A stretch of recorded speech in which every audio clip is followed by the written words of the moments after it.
والصلاة والسلام على النبي الخاتم لما سبق والفاضل لمن غلق المعلن الحق بالحق بالقاف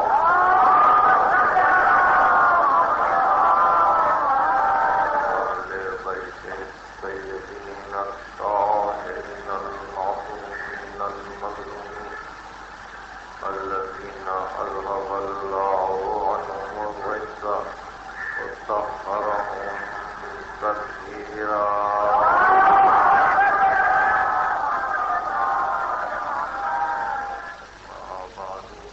قال الله سبحانه وتعالى في محكم كتابه الحكيم بسم الله الرحمن الرحيم حميم تنزيل من الرحمن الرحيم كتاب فصلت آياته قرآنا عربيا لقوم يعلمون.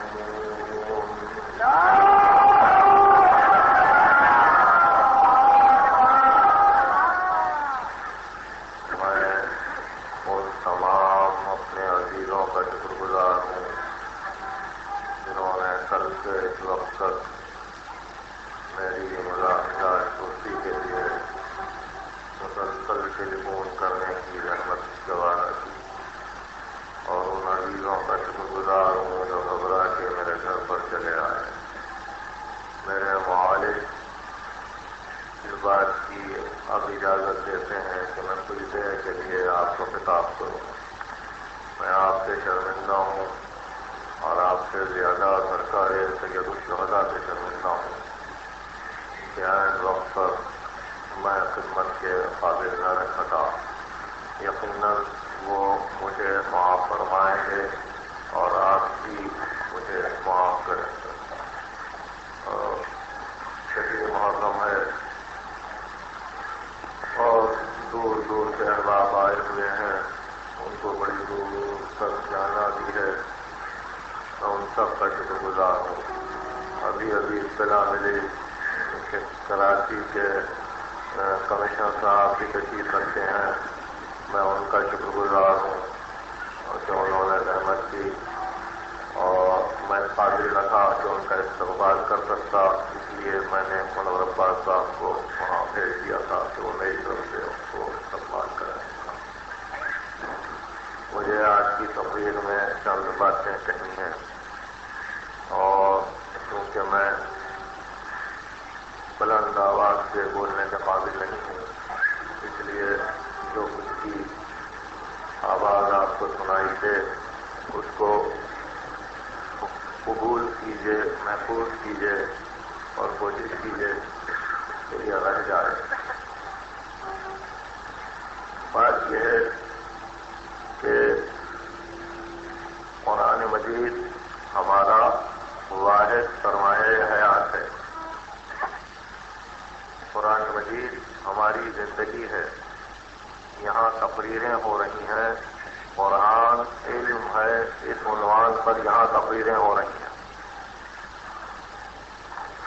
ہمارا قرآن اور مسلمانوں کا قرآن الگ نہیں ہے. ہمارا قرآن وہی ہے جو اس وقت عالم اسلام کے ہاتھوں میں ہے. اسی قرآن کی حفاظت اہل بیت نے کی، اور عالم اسلام کے ہاتھوں میں جو قرآن رہ گیا وہ اہل بیت ہی کی وجہ سے رہ گیا. کوئی اور صورت نہیں تھی اس قرآن کے رہنے کی جو اب نظر آ رہا ہے. اس کا ہر سورہ مکمل ہے، ہر سورہ مرتب ہے. رسول ہی کے زمانے میں یہ قرآن جمع ہوا اور خداوند علی اعلیٰ نے اس کی ذمہ داری خود اپنے ذمہ لی تھی. ان علینا جمع، ہمیں پہ لازم ہے کہ اس کو ہم جمع بھی کر دیں. حکم پیغمبر سے اس کی ترتیب درست ہوئی، اور ائمہ نے ارشاد فرمایا ہماری فقہ کا یہ حکم ہے. اور ہمیشہ یاد رکھیے ہم جب نماز پڑھتے ہیں تو سورہ حمد کے بعد ہم کو ایک مکمل سورہ پڑھنے کا حکم ہے. یا ہم سورہ بقرہ پڑھیں، یا سورہ اقرا پڑھیں، یا سورہ کوثر پڑھیں، یا سورہ انفال پڑھیں. ایک مکمل سورہ پڑھنے کا حکم ہے. اگر کسی سورے میں کسی مقام پر ذرہ برابر بھی کمی و بیشی ہوتی تو پورا پڑھنے کا حکم نہیں ملتا. ہر رکعت میں ہم کو سورہ حمد کے بعد پورا پڑھنا چاہیے تاکہ ہم صحیح طور سے نماز کو ادا کر سکیں. اس لیے کہ قرآن مجید سے تو ہے وہ اس میں کوئی تفریق نہیں ہے کہ یہ کسی فرقے کا ہے کسی فرقے کا نہیں ہے. یہ سارے عالم اسلام کا قرآن ہے.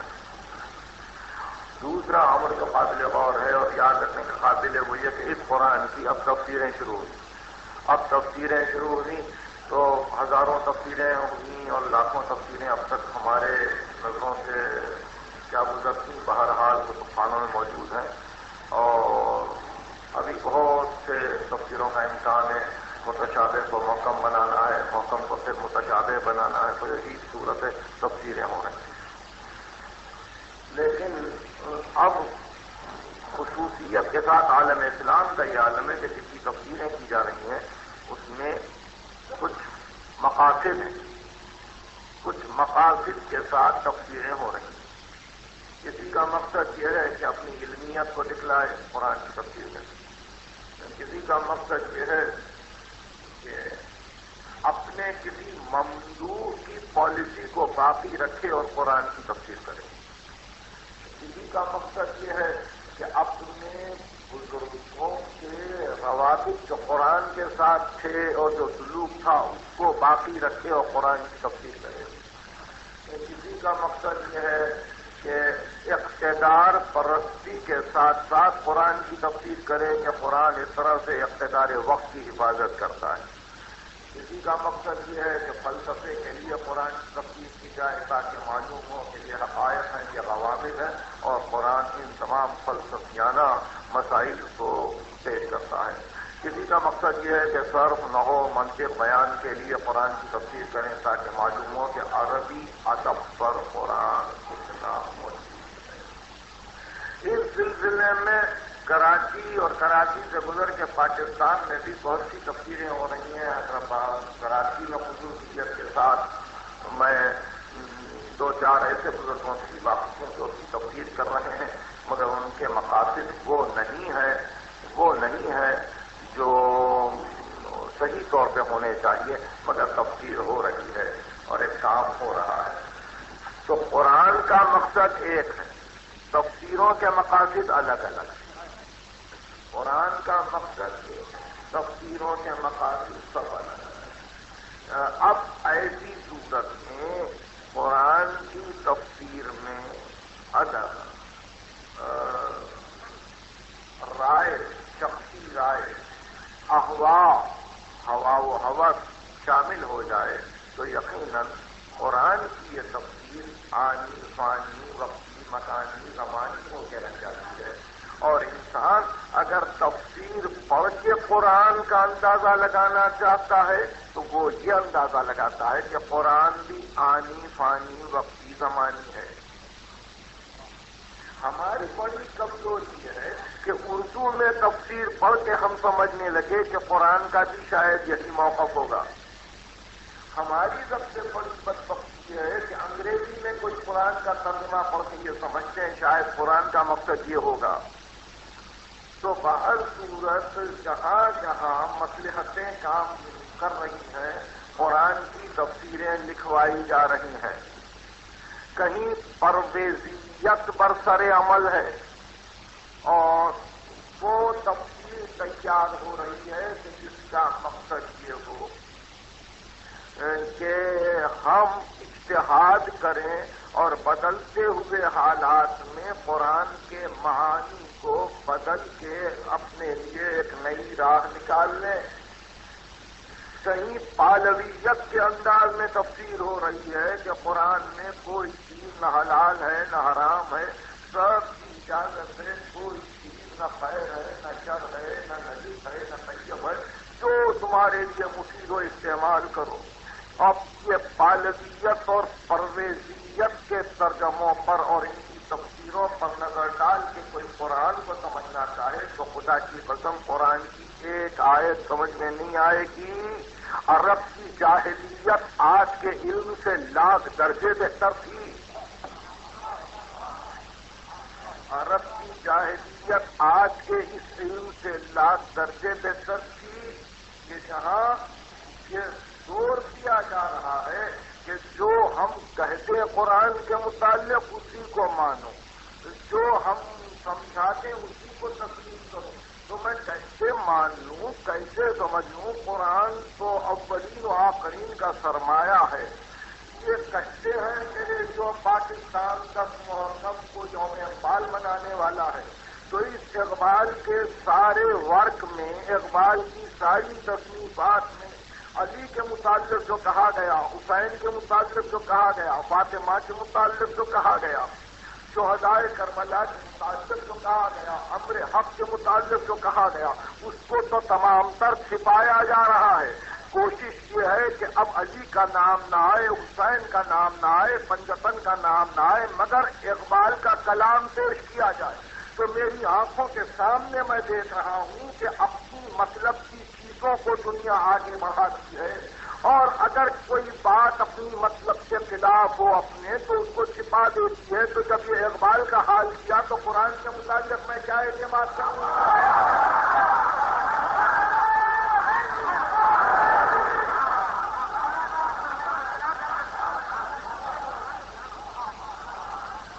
آپ نے دیکھا، بہت غور سے سنیے، یعنی اقبال کا نظریہ وطنیت کچھ اور ہے.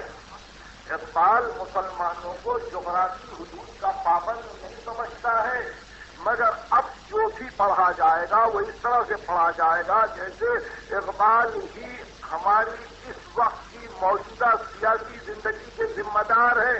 اقبال کو میں نے درسن پڑھا ہے، اقبال سے میں پرسنلی واقف تھا، اقبال سے میری مکاتبت تھی، اقبال کے شکوے کا میں نے جواب دیا ہے.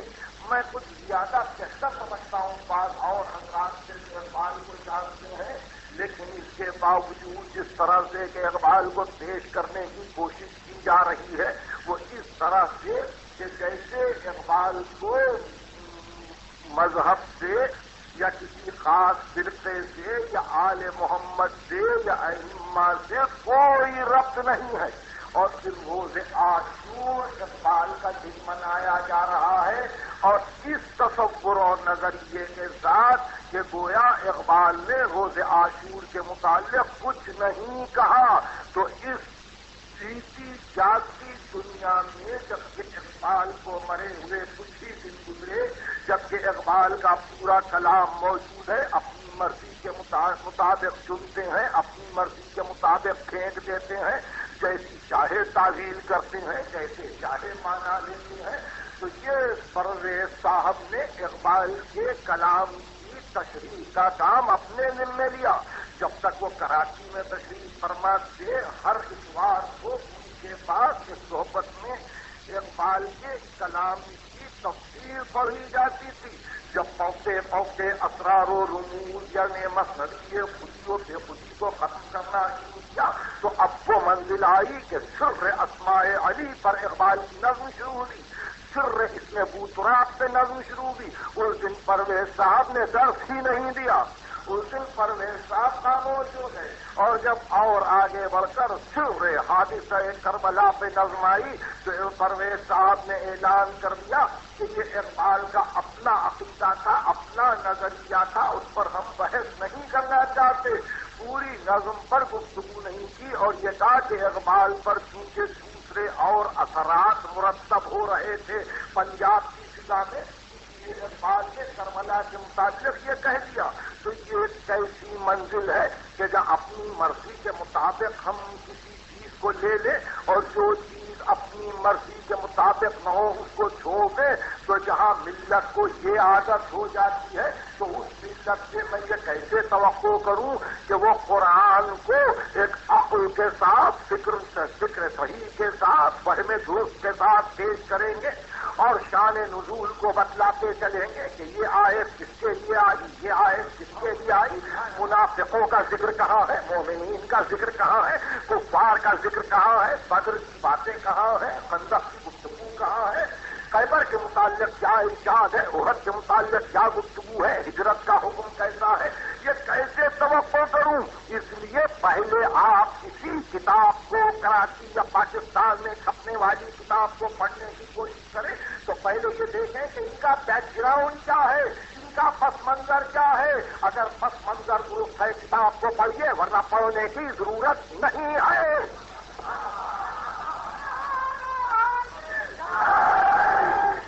میں علم کو رد نہیں کر رہا ہوں، میں ایک راہ حق بتلا رہا ہوں کہ پہلے بیک گراؤنڈ دیکھو۔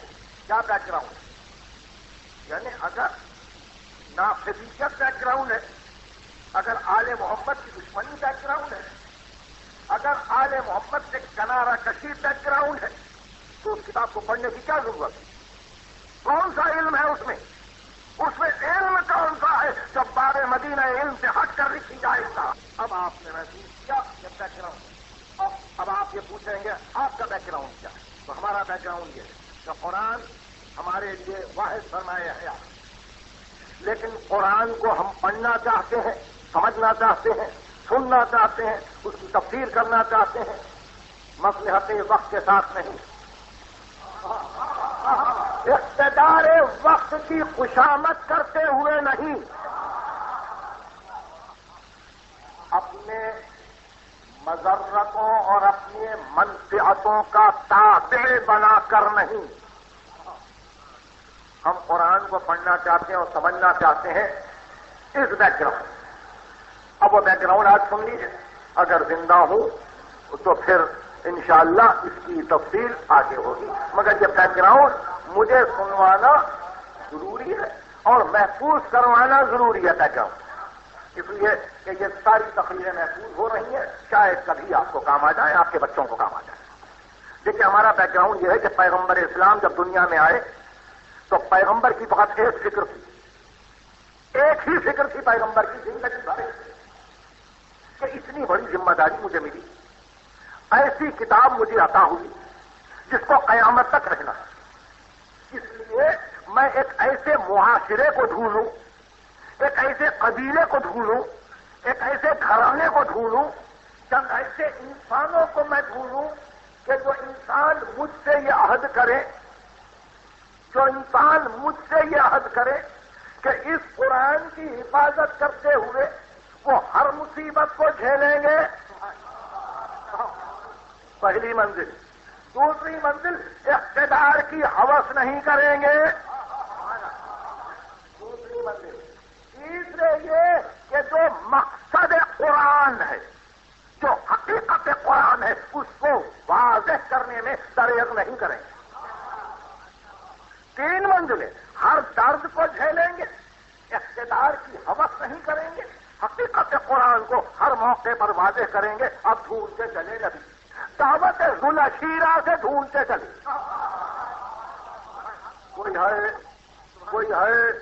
کوئی ہے میرا ہاتھ تھامنے والا، کوئی ہے میری مدد کرنے والا، کوئی ہے میرے مقصد میں میرا ساتھ دینے والا۔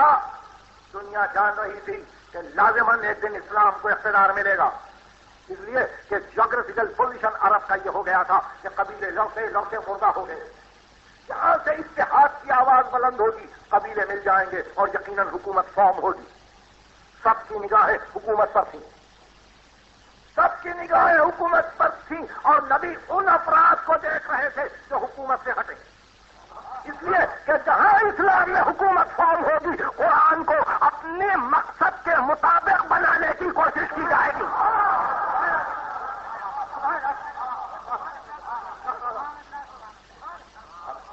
یہ مستقل مسئلہ، اس لیے کوشش یہ تھی کہ اقتدار سے ہٹیں اور پھر مصیبتیں پڑیں تو جھیلیں، اور پھر تیسری منزل یہ ہے کہ اس کے مقصد صحیح کو واضح کریں۔ اب ہمارا یہ عقیدہ درست ہے یا نہیں ہے، اس کی تو وضاحت، صراحت، تفسیر اور اس کا یقین آپ کو قرآن دلوائے گا،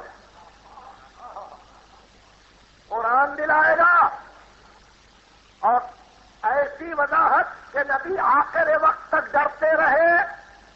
قرآن نے وضاحت کی، اور اس طرح سے وضاحت کی سورہ آل عمران کلام مجید کا تیسرا سورہ، اس کی 144ویں آیت، 144 حدیث آئے. ارشاد ہوا یہودیوں کے لیے نہیں, مجوسیوں کے لیے نہیں, نصرانیوں کے لیے نہیں. وما محمد الا رسول, محمد نہیں ہے مگر اللہ کا رسول. قد خلت من قبلہ الرسل, اس سے پہلے اور بھی رسول گزرے. مگر سنو, افإن مات أو قتل, اگر یہ مر جائے یا قتل ہو جائے, انقلبتم علی اعقابکم, تم جس راستے سے آئے ہو اسی راستے پہ واپس ہو جاؤ. ومن ينقلب على عقبيه فلن يضر الله شيئا, جو واپس ہو جائے اس دین سے وہ اللہ کو نقصان نہیں پہنچائے گا. وسيجزي الله الشاكرين, اللہ جزا دیتا ہے شکر گزار بندوں کو. تو اس آیت نے اطلاع دے دی کہ آنے والے واپس بھی جائیں گے, آنے والے واپس بھی جائیں گے. تو اس کے معنی یہ نہیں تھے کہ پیغمبر مطمئن ہو جاتے کہ ان آنے والوں میں سے کسی کے حوالے کر دیتے قرآن کو. جاتے تو قرآن ساتھ جاتا.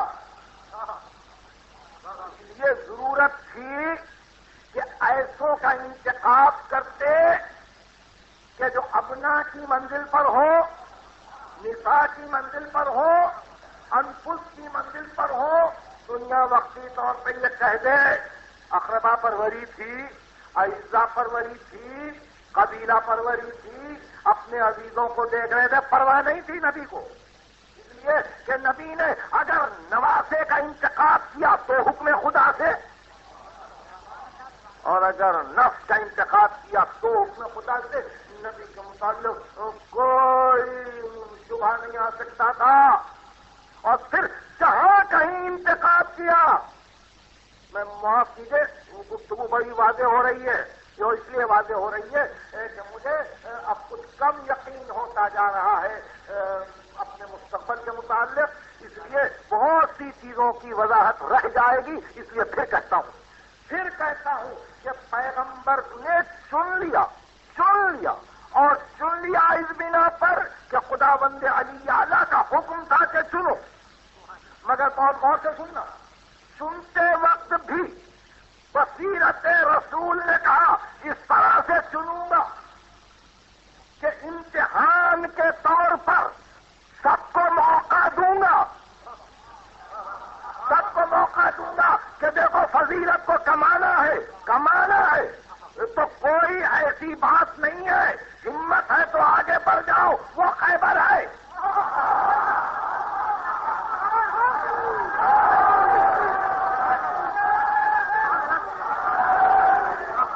وہ خیبر ہے, حوصلے نکالو.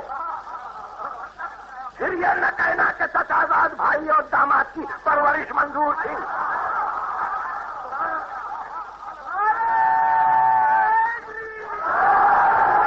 نکالو حوصلے, یہ خیبر ہے. نہیں دیکھو یہ پہلی منزل ہے, یہ بدر ہے. یہ کفار قریش آئے ہوئے ہیں, یہ بدر ہے. حوصلہ نکالو تاکہ اگر میں اس کی تعریف کروں تو اس وقت نہ پریشان ہونا. اس لیے کہ امتحان بھی ظاہر بظاہر ہوتا جائے, کہیں یہ نہ کہا جائے کہ عزیز داریوں کی وجہ سے اور عرب کی قبیلہ پروری کے اعتبار سے پیغمبر نے چن لیا. نہیں, میں نے جگہ جگہ پر امتحان لیا ہے اور امتحان لینے کے بعد یہ طے کیا ہے. اب منزل رہی, دنیا جان رہی تھی, اب منزل رہی فقط وہ کہ جہاں سورہ برات کی آیتیں دی گئی. سورہ برات کی آیتیں دی گئی کہ اللہ دور ہے اور اللہ دوری چاہتا ہے, کہ براتم من اللہ و رسول, اللہ کی رسول کی طرف سے دوری کا اعلان ہے مشرکین کے لیے.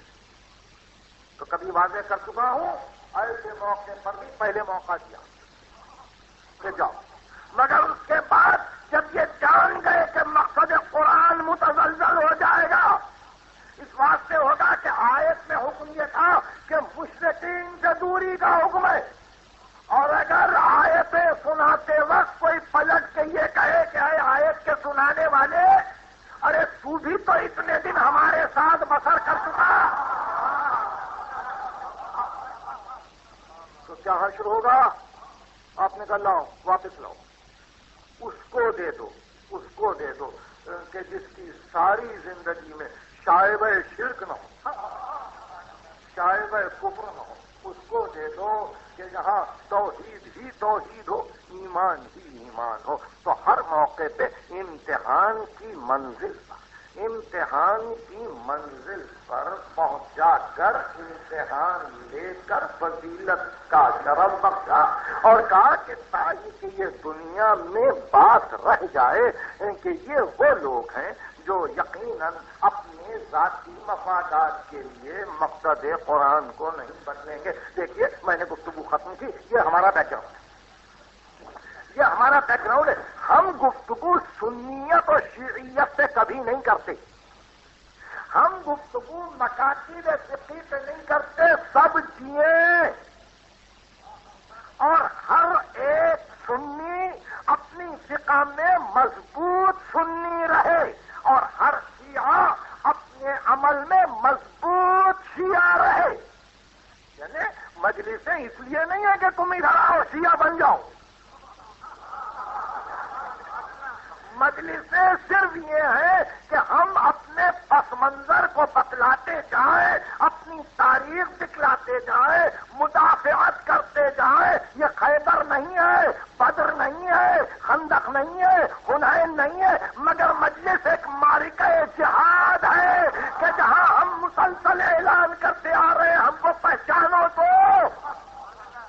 دیکھیے گفتگو بہت اہم، ہم کو پہچانو تو، انہیں پہچاننا کیا ہے؟ بس یہی کہ یہ مجلس یہ اعلان کر رہی ہے کہ ہم ایک بیک گراؤنڈ کے ساتھ ہر ایک مکتب فکر کی اسٹڈی کرتے ہیں۔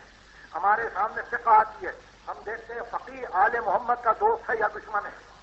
ہمارے پاس روایت آتی ہے، ہم یہ دیکھتے ہیں راوی آل محمد کا دوست ہے یا دشمن ہے۔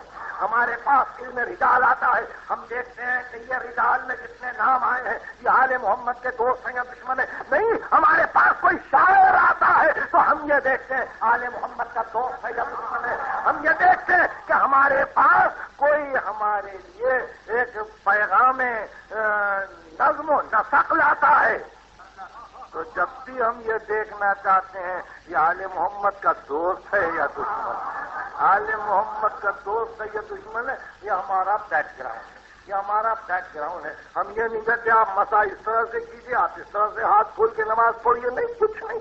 ہم صرف یہ دیکھنا چاہتے ہیں کہ آل محمد کی دوستی اور آل محمد کی دشمنی کے پس منظر پر جو کچھ ہو رہا ہے وہ بھی نگاہوں پر واضح رہے، وہ بھی نگاہوں پر روشن رہے، تاکہ صحیح طور پر یہ سمجھ میں آئے کہ ظالم کون ہے، مظلوم کون ہے۔ اس لیے کہ کربلا آج بھی باقی ہے، کربلا قیامت تک باقی رہے گی، ظالم اور مظلوم کا یہ سلسلہ ذکر بھی باقی رہے گا۔ بظاہر خنجر نہیں چلتے، تیر نہیں برستے، شمشیریں نہیں چلتی، مگر الفاظ خنجر بن جاتے ہیں، جملے تیر بن جاتے ہیں۔ لکھنے والے اپنے صفوں کو درست کر کے حملہ کرنے کی فکر کرتے ہیں، نظم و نسق کا یہ فریضہ ہو جاتا ہے کہ ایسے موقعوں پر یہ دیکھے کہ کتنی دشمنی کے ساتھ یہ حملہ کر رہا ہے۔ تو اب ہم جب قرآن کو دیکھتے ہیں تو ہم یہ چاہتے ہیں کہ قرآن کے ترجمے، قرآن کی تفسیر اگر ایسے پس منظر کے ساتھ کی جاتی ہے کہ قدم قدم پر یہ بتلایا جائے کہ نہیں، کہیں یہ نہ سمجھا جائے کہ اس میں کوئی آل محمد کا شرف ہے، کہیں یہ نہ سمجھا جائے کہ اس میں کوئی آل محمد کی فضیلت ہے، تو ہم اس سے پرہیز کرتے ہیں، اس سے ہم اپنے آپ کو دور رکھنا چاہتے ہیں۔ یہ گفتگو آج اس موقع پر اس لیے کی گئی کہ آپ جان لیں کہ ہماری تحریر، ہماری تقریر، ہماری زندگی، اٹھنا بیٹھنا چلنا پھرنا عزیزو، ہماری ملازمتیں، ہماری فکر معاش کی منزلیں سب اسی لیے ہے کہ پہلے ہم یہ طے کریں کہ جہاں ہم جی رہے ہیں وہاں ایمان محفوظ ہے کہ نہیں، اور اگر جب ایمان متزلزل ہو جانے کا وقت آ جاتا ہے تو اس وقت بجز قربانی کے پھر اور کوئی صورت باقی نہیں رہتی۔ اس وقت کسی کو نہ گلا کرنا چاہیے نہ شکایت کرنا چاہیے۔ اب جب کبھی یہ وقت آ جائے بہت صورت ہم مطمئن ہیں اور ہم یہ سمجھتے ہیں کہ وہی ہوگا انشاءاللہ جو اسلام اسلام کے لیے بہتر ہوگا. فقط اتنا ہے کہ ریڈیو پاکستان ایک مرتبہ نظر ثانی کرے اور اپنے پروگرام کے ذریعے پریزیڈنٹ کو بدنام کرنے کی کوشش نہ کرے. اس لیے کہ انہوں نے بڑی زحمتوں سے اس وقت ملک کو سنبھالا ہے. یہ چھوٹے چھوٹے عہدیدار اگر اپنی کوششوں سے صدر پاکستان کو بدنام کرنا چاہے تو وہ بڑی بات ہو جائے گی اور اس وقت نہ ہماری زبان چپ رہے گی نہ ہمارے قلم چپ رہے گا.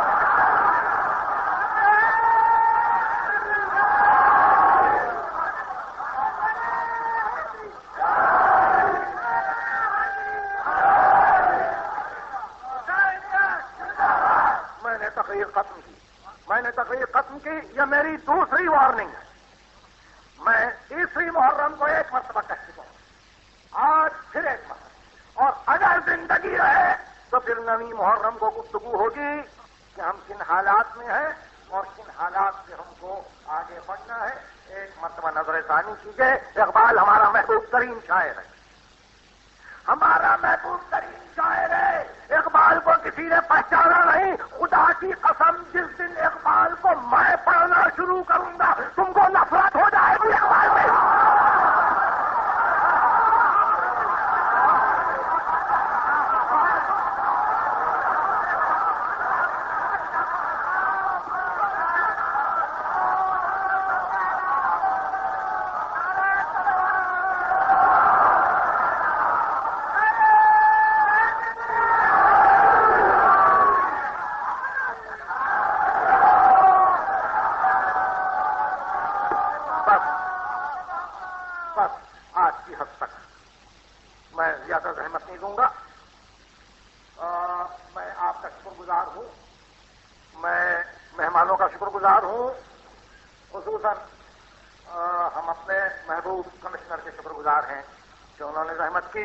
ممکن ہے کہ وہ میری اس آواز کو کسی منزل تک پہنچانے کی کوشش کریں گے, مگر ان کی اطلاع کے لیے میں نے اس آواز کو 2 دن پہلے بہت اوپر تک پہنچا دیا ہے.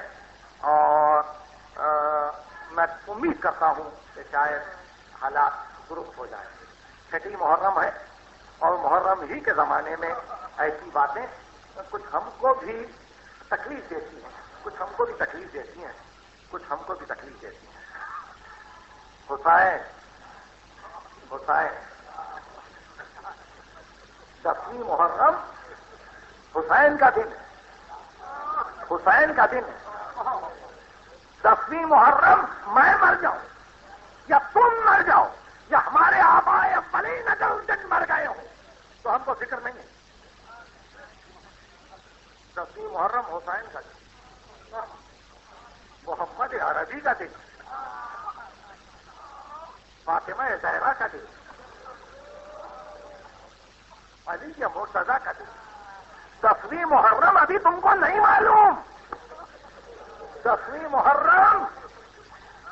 محرم محمد کا نواسا یہ بتلاتے ہوئے کہ نہ میں نے اقتدار کی حوث کی, نہ میں نے یہ پرواہ کی کہ مجھے کیا زحمت پہنچے گی. میں نے یہ طے کر لیا کہ قرآن کے مقصد کو میں پیش کروں گا اور قرآن کی حفاظت کروں گا. محافظ قرآن لشکر کفر میں کھڑا ہوا ہے. افَإِمَّا تَعُقْتِلْ انقلبتم عَلَىٰ أَعْقَابِكُمْ, وہ جو جا چکے وہ سب ہیں, وہ سب ہیں. اور ایسے موقع پہ حسین کہتے ہیں کہ اب اپنی قوتوں کو آزما لو. تو اب وہ 10ویں محرم کی آپ کون سا دن منائیں گے؟ اقبال کا سنو اقبال نے کہا تیروں, سنانوں, خنجروں, شمشیر معزوز. مجھے تیر کی آرزو, مجھے نیزے کی آرزو, مجھے خنجر کی آرزو ہے, مجھے شمشیر کی آرزو. تیروں, سنانوں, خنجروں, شمشیر معزوز, بامن نیا کہ مسئلہ کے شبیر معزوز. ارے میرے ساتھ نہ آنا, میں شبیر کے راستے پہ چل رہا ہوں. سال اگر یوم عاشور اس شعر سے شروع کیا جائے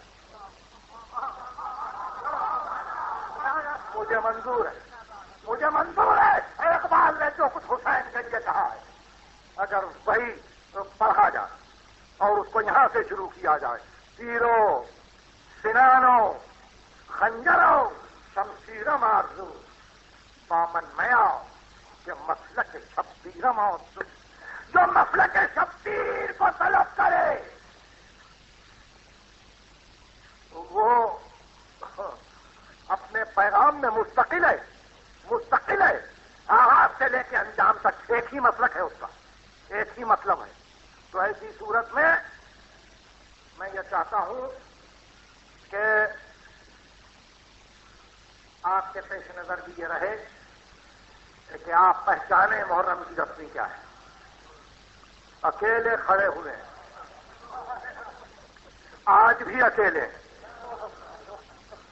اس وقت بھی آواز دے رہے تھے امام ناصر ینصرنا کوئی ہے ہماری مدد کرنے والا. آج بھی آواز آ رہی ہے کوئی ہے ہماری مدد کرنے والا.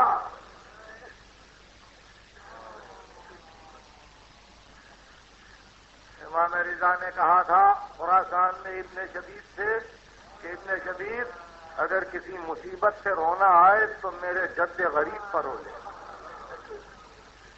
جب آخری منزل پر رخصت ہونے لگے بیٹے سے حسین تو کہا بیٹا جب مدینے جانا میرے دوستوں کا سلام کہنا اور یہ کہنا شیعتی ما ان شریف تم ما حسن فسرون او سمعتم بغریب او شہید فندبون.